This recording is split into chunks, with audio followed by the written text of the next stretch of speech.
All right, carefully, carefully. Here we go. So this is my next project.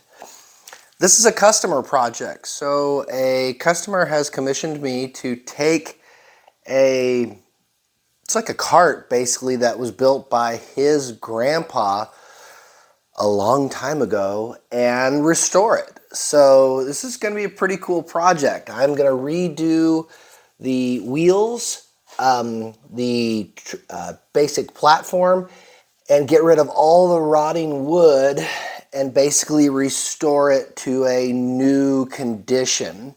I'm going to actually build up the sides and create it into an outdoor planter. So it's not going to move anywhere, and it can still appear a little bit rustic, but there's going to be planters that go inside of this, so should be a pretty cool project. Admittedly, I am not a pro when it comes to dealing with restoring metal, so this is going to be kind of a new one for me, learning as I go. It should be pretty fun. So, first things first, I think it's time to tear this bad boy apart and see what we can do about this old paint. All right, well, first things first, before we even try and touch this, we need to check for lead. Any paint pre-1980 could certainly have lead in it, and if you're stripping this down, you do not want to get those lead particulates in the air. That's bad news. So, you can find these really, really cheap at a big box store or online. All you got to do, just give it a little pinch, give it a little shaky shake.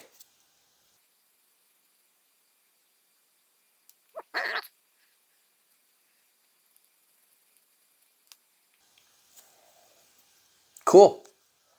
Red means lead, and there is no red, so there is no lead. Well, that's peace of mind. All right, that means we can move on to the next thing.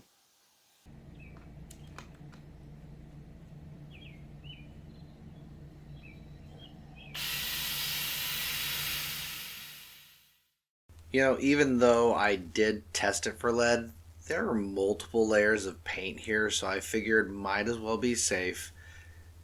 Put on the mask, put on the goggles, put on some gloves. Here's the thing, when it comes to working with old metal, things like this, I always just say it's better to be safe than sorry.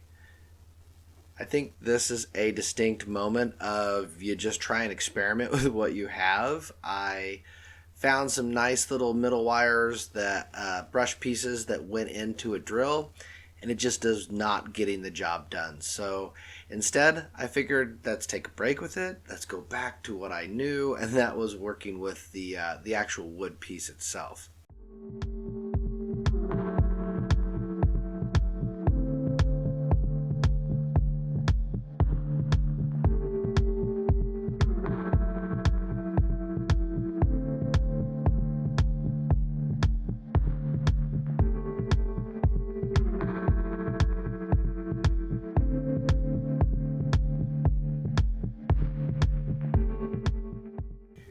I always like to pre-drill holes. Even though this is treated lumber and odds of it splitting are pretty low, I figure if you pre-drill holes, it just makes it a lot easier to actually put together. In this case, trying to build a frame, it just makes life simpler. And I'm using 3-inch deck screws here with the star head. So everything's going in real easy. It just makes life simpler when you pre-drill. Plus, I have a countersink bit there, and so that means all of my screws are going to be totally flush and just a bit countersunk into the wood.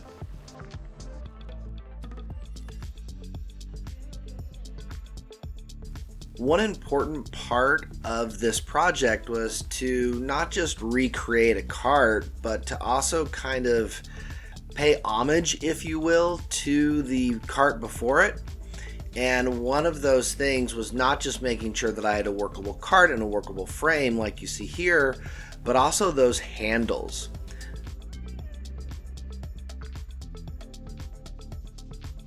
The original handles were done in a 1x4 material, and I really wanted to capture that same look. I could have very easily cut this into the existing 2x4, but I really wanted to match what was there before, and that was put together with a couple of bolts.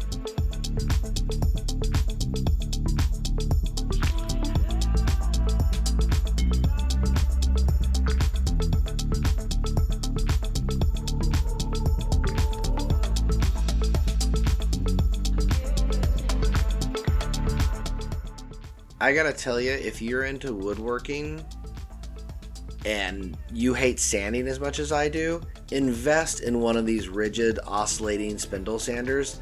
They are fantastic, super easy to use. The belt feature is great, and the spindle feature is amazing as well. So again, you can see here, after I've shaped both of the handles, then it was really just about drilling it and putting in the bolts. Again, none of this is really structural. All of this, if you're looking at it going, why would you build something like that? I mean, normally I wouldn't, but in this case I did it specifically because I wanted it to look like what the customer had on the old cart. And since there wasn't a single piece of salvageable lumber there, I wanted to at least recreate the look in something new.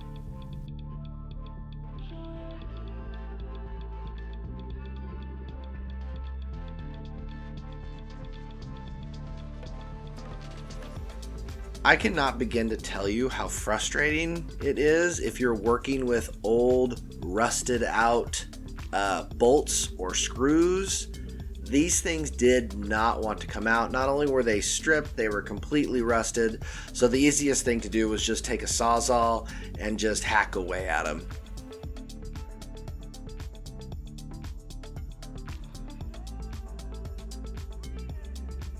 Eureka, we're free.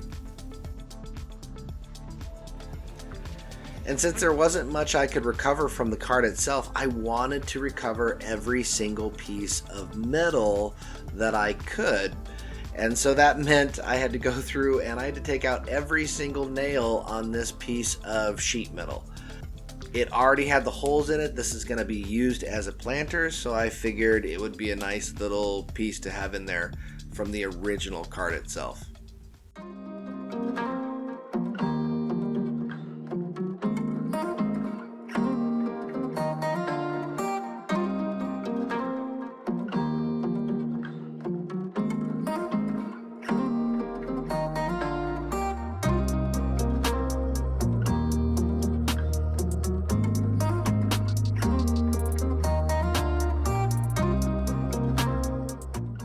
The next day.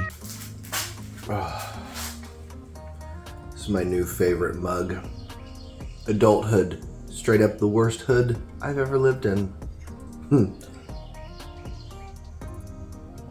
Until I've had my morning coffee?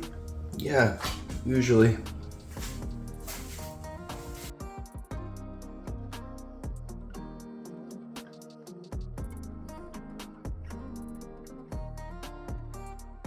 I didn't have to get nearly as much off of this piece because this is going to be underneath the planter. So just that top layer of rust was all that was needed. I just wanted to make sure that when I was spraying paint on it, that it was still going to make a good bond. But I wasn't too worried about getting this down to bare metal. It just wasn't necessary.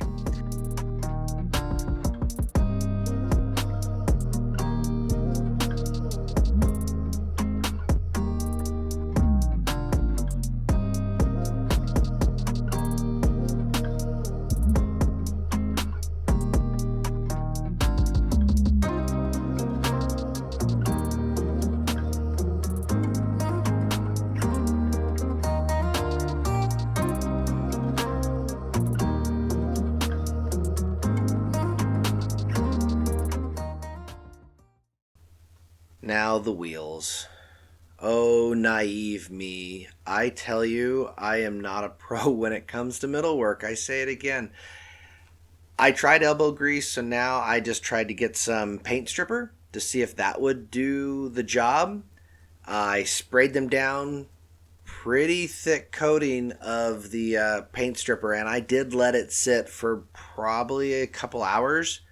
Came back, went back to work on it with the drill, and while mildly successful, you can see it took off that top layer of paint all right. It really just wasn't doing the job, and mostly it was just frustrating, honestly. 3 hours later.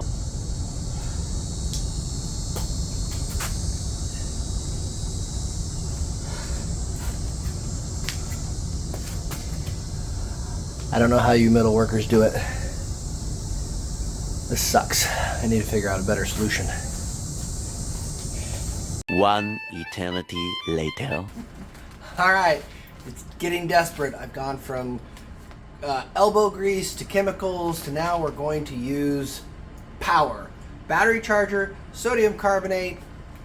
It's time to science the heck out of this thing.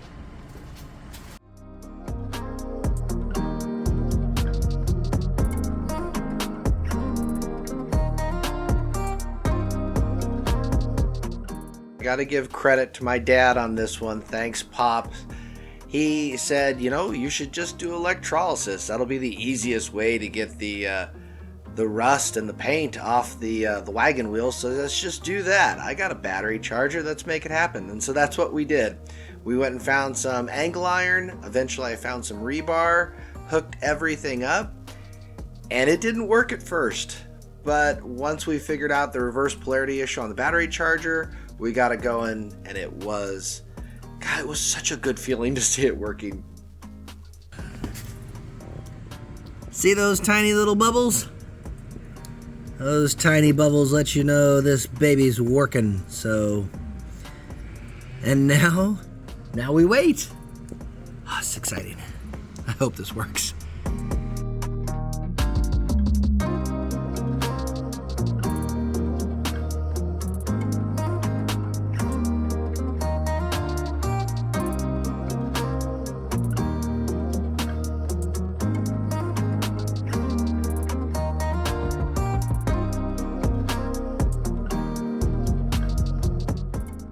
The next day. Well, all right. Should we see what grossness we get? It's been a day. I literally had rusty fingernails for 10 days. Like, it was disgusting. You could see every time I would take the wheel out, I would do this about once every 24 hours, spray it down. In between, I would take that middle wire brush that wheel again. And this is after 1 day. So you can see after 1 day, it's starting to come off, but 1 day by itself isn't nearly enough. The other wheel that you can see here, that's actually about 4 to 5 days. So after about 4 to 5 days, it is completely taken off both layers of paints that were there and pretty much all the rust. So then it was just comes down to middle wire brushing it, polishing it up. And it goes from this awful looking wheel to these beautiful, beautiful things. All right, well, this has been about an 8-day to 10-day process. These wheels are huge, and there were lots of layers of not just rust, but paint and rust under the paint. And these are as good as I need them. This is going to be an outdoor cart. I basically took a middle wire brush, brushed them down, got a little sheen on them, and at this point, I think they're ready for the next step. This probably could have used maybe an additional day in the pool with the electrolysis, but like I say, for all intents and purposes, this is ready to go still. Now, because these are going to be outside and get more rust on them ultimately in the long run, I really want to do my best to mitigate that. So I am taking an additional step, and I'm going to use some rust converter spray. This you don't need to do in addition to, but I figure it's another protective layer. So I'm going to spray this on, and after that sets up for 24 hours, I'll be ready for primer and paint. Let's get to finally finishing these wheels. And just a quick note here, typically this rust converter spray will actually serve as a primer. So think of this as I really did 2 layers of primer, but that's okay. I had the spray and it's just going to make it last that much longer.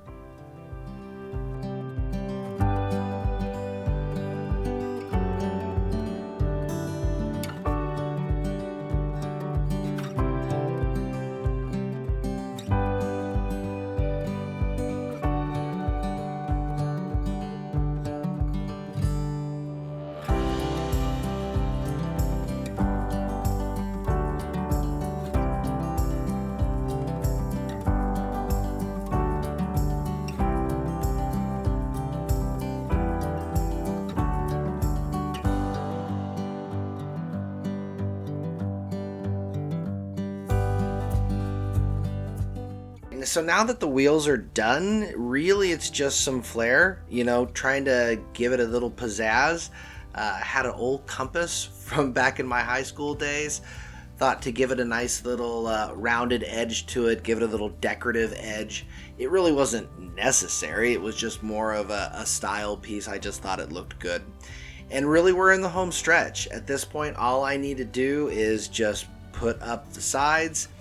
I wanted as few of screws showing as possible from the outside. So as you can see, I basically attached the screws at that bottom layer, but that was it. On that interior with the middle, pounded it down with a couple nails, and the rest of the screws are all going to be on the inside and then hidden from the exterior. So a lot of it will just look as a nice clean look.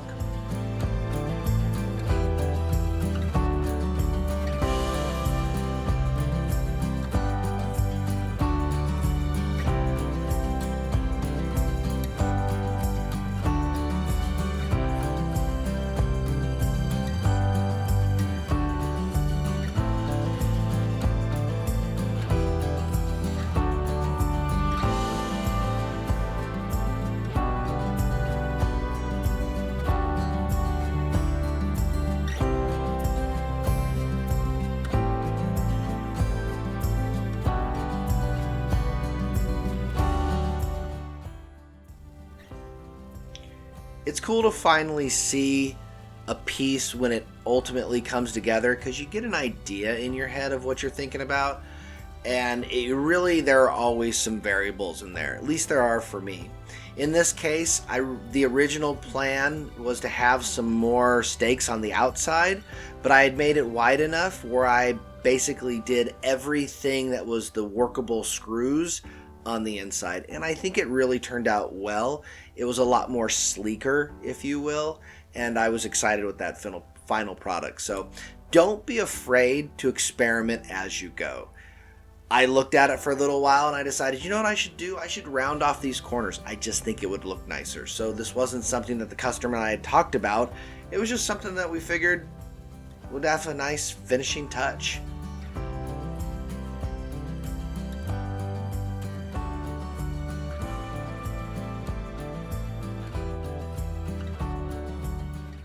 With that, this is pretty much in the books. Now all I have to do is just to attach the final bottom pieces, attach the wheels, and I'm really excited. Here we go.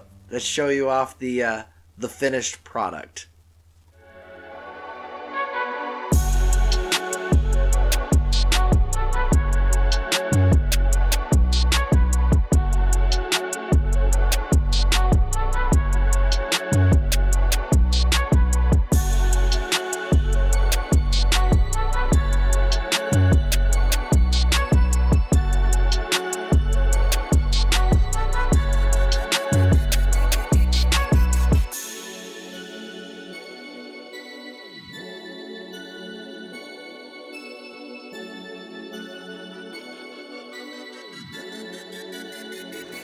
The final product. This bad boy is complete, and this thing looks great. You may be wondering, why no paint? Why are we having it natural like this? Well, it's simple. The customer didn't pay me to paint. They wanted to paint it themselves. So if it were me, I might go with a nice little green, maybe a tractor green to match the yellow. but that is why I didn't paint it. They are going to be using this for an outdoor planter, so I actually also put in a removable 2x12 on a 3-inch tier, so that way they have two long planters. They can give their flowers that tiered effect, which is one thing that they were looking for. Anyway, just really excited about the final product. Feel free to leave a comment below. How would you have built this? Would you have done something different with the handles, or maybe given a different look? Or maybe, what color would you paint this? Give the customer some suggestions. Another one in the books, I learned a whole lot on how to not only do wood this time, but to work with other materials such as metal. I hope maybe you picked up a thing or two and got some tips on how you could possibly do something like this yourself.